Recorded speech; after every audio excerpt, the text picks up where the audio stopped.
My name is Mr. Pete, and I'm currently reading The One and Only Bob, which is part 2 in a series of books starting with The One and Only Ivan. I'm just going to be straight up with you. I have picked up the finish of this book after probably 6 months from actually starting it, and I have really lost all of the different voices that I used for all of the characters. So just going forward, I tried in the last chapter to get some of the voices back, but it's really hard to do unless I go back and do the research, and I'm not going to be cutting out on a book the way that I did on this one in future books. So hopefully that won't happen in future books. But because of that, the only voices that I'm going to be working on right now are the voices from The One and Only Ivan.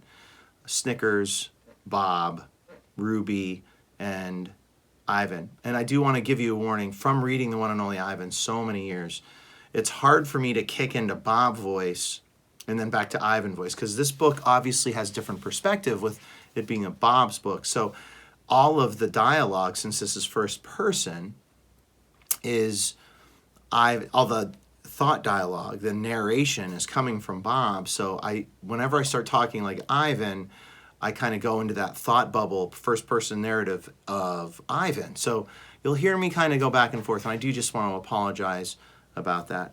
But I do thank you for joining me in this part. I think this is part 11 of The One and Only Bob, as we kind of head towards the climax of this story and get to the end and figure out, is our author, is Miss Applegate, going to make this a series that continues past The One and Only Bob? We shall see. All right, here we go. And remember, we left off with a dog, an elephant, and a gorilla hunting for another dog. Sounds like a joke. Traffic stop.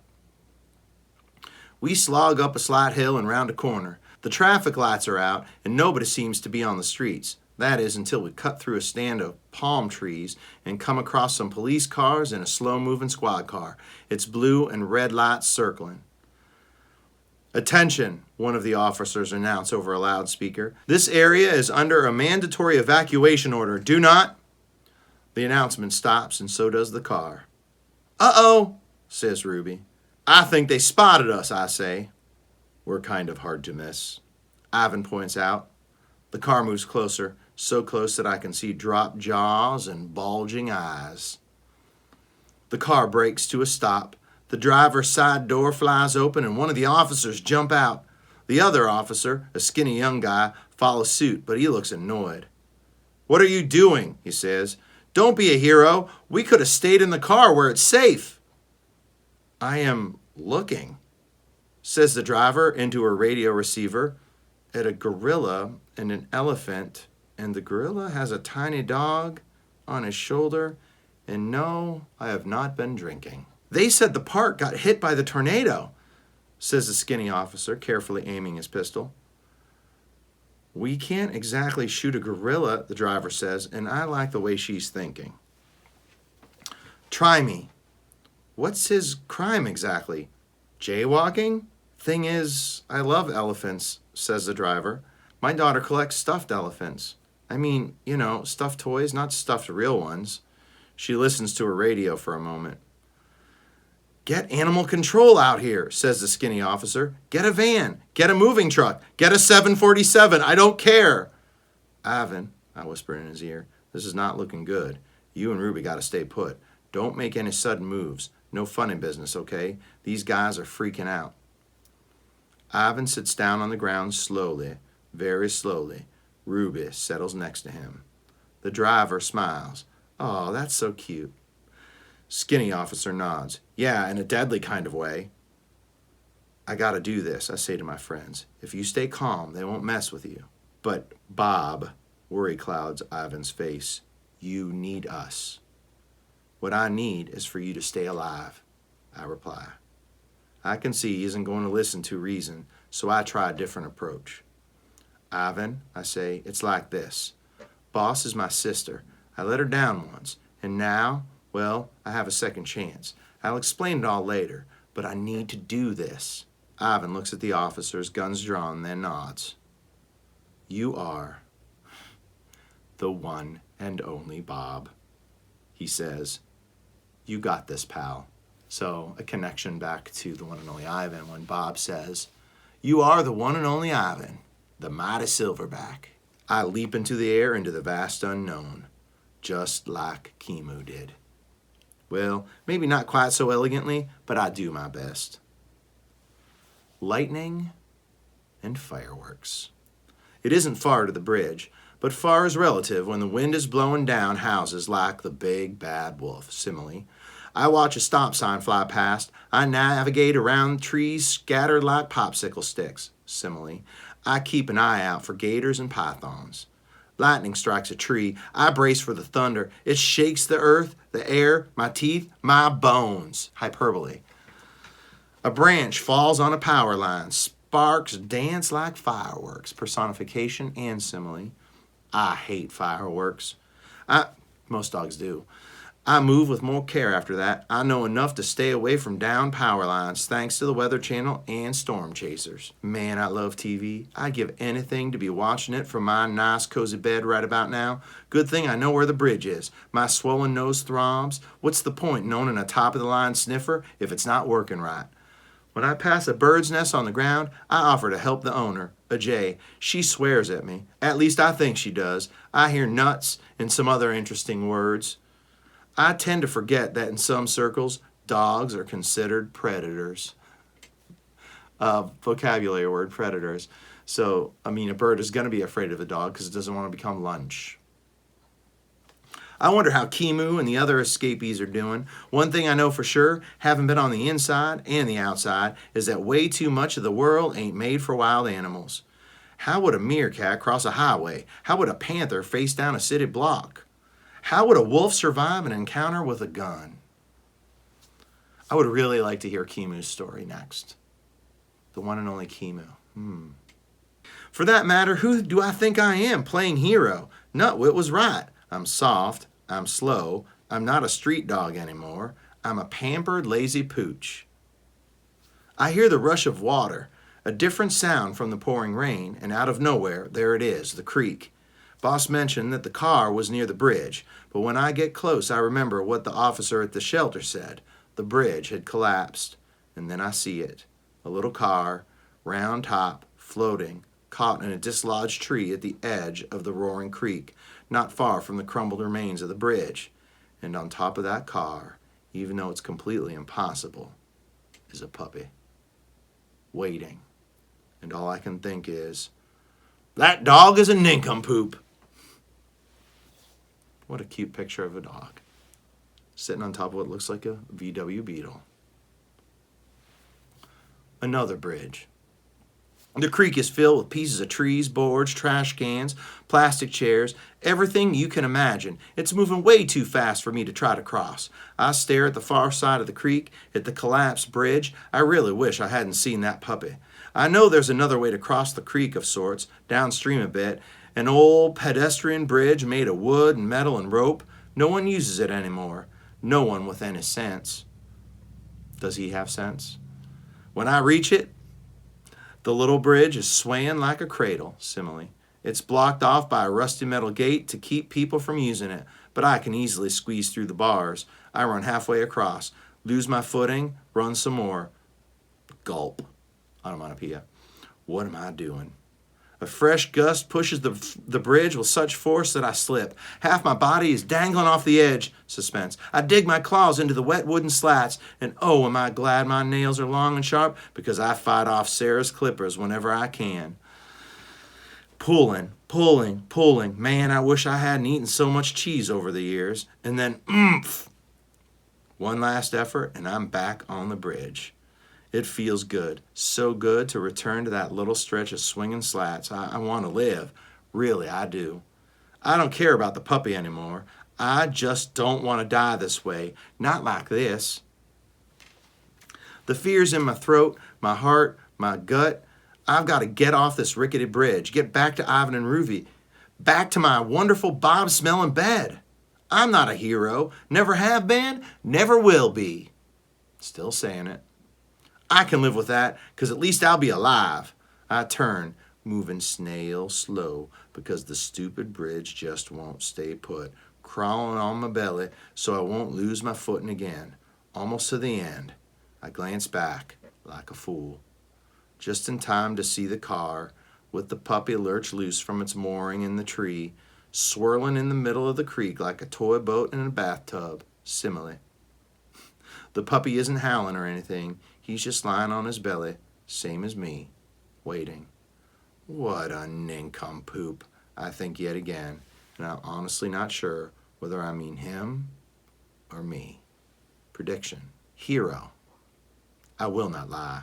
I am not thinking, oh yay, now I get to be a hero. Nope. I'm thinking, you have got to be kidding me. Just a few more seconds and I would have been out of here. I may or may not use a few other choice words, way worse than anything that Jay comes up with.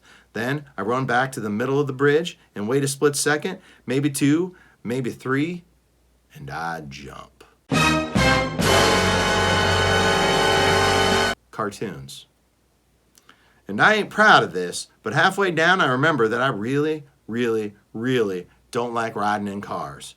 I'm sort of dog paddling in the air, thinking I can slow things down, maybe even reverse direction, like Wile E. Coyote in those old cartoons.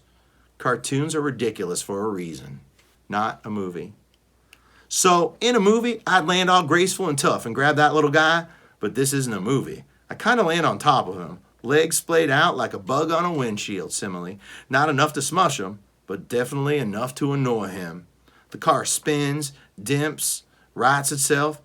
Hi, I say, I'm your Uncle Bob. If you're my uncle, why are you trying to kill me? He asks. Pup has a mouth on him for being so tiny. I'm saving you, dude. I grab his scruff with my teeth. Ouch, he says. The car seesaws. I scrabble, clawing at the slick skin of the roof. My nails make a horrible scraping sound. It's like trying to hug a whale, simile. Can you swim? I ask out of the side of my mouth. It's hard to talk with a puppy between your teeth. No, can you? Yes, but I suspect the degree of difficulty will go up considerably with a puppy in my mouth. The car lists, highlight vocab word, it's tilting, recovers, lopes along like a jackrabbit in tall grass, so it's sort of like bobbing.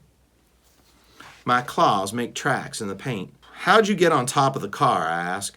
Wasn't easy. Branch broke through one of the windows. I climbed out that way. Impressive. By the way, says the puppy, I think we may be sinking. No kidding, Sherlock. Metaphor, comparing him to, ironically, Sherlock Holmes. I don't mean to sound unkind. I'm a bit stressed. I don't have a name, actually. How about Rowdy, I suggest. I hear it's available. Sure, what the heck. So what's your plan? You tell me, I say. What do you think was going to happen? I figured someone would come along and save me, some human maybe. Dog's best friend, I say. If you say so. Another lurch. We're going down. Hang on, pup, I say. Man's best friend is going to save you instead. Do not let go. The water's cold. So cold it burns. Highlight that. That's irony.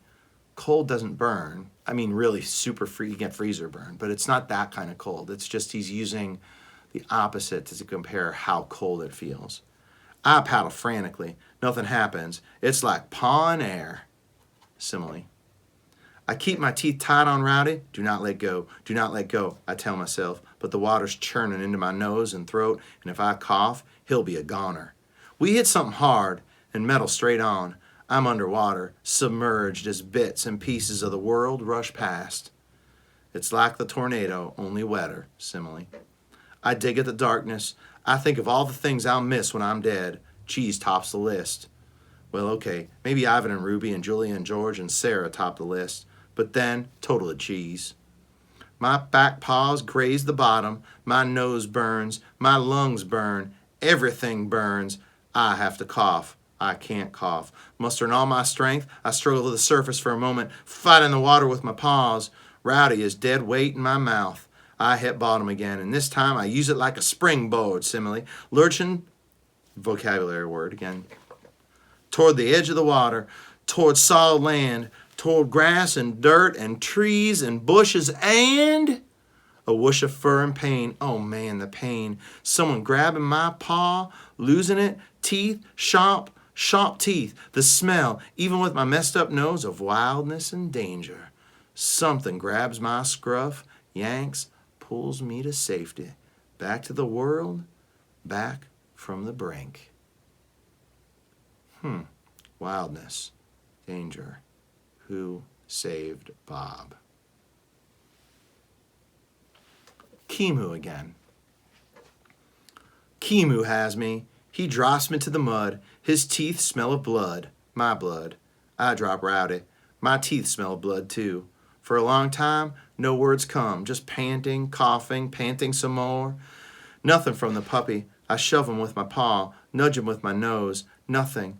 I look at Keemu. His fur spiked, his eyes wild, different, unknowable. I guess they didn't shoot you, I say.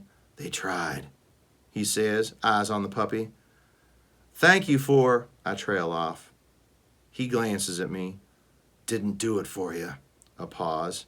Did it for me. Why would he do it for himself? He's wild, and maybe this gives him some sort of sense of not being wild. With his right front paw, he claws at the puppy, at Rowdy. Hey, I say without really thinking, or registering the size of his paw, or realizing that he's drooling just a little. I put my paw, my puny, pathetic loser paw on Rowdy too. He's my nephew, and well, I didn't take you for the sentimental sort, Bob. I'm not, just, you know how it is. No, actually, I don't know. I'm a wild animal, not a pet. Still, I clear my throat and remind myself that rolling over and peeing myself is not an acceptable option. Still and all, he's scrawny, might even be dead, who knows? You got better breakfasts at the park. I recognize all too well the look he gives me, the look of sadness and loss and anger, the look of someone who will never forgive the world. He's running with a puppy dangling from his jaws before I even know what's happened. Prediction. Keemu is trying to save Rowdy, or is he trying to eat him? How? I don't know how I do it.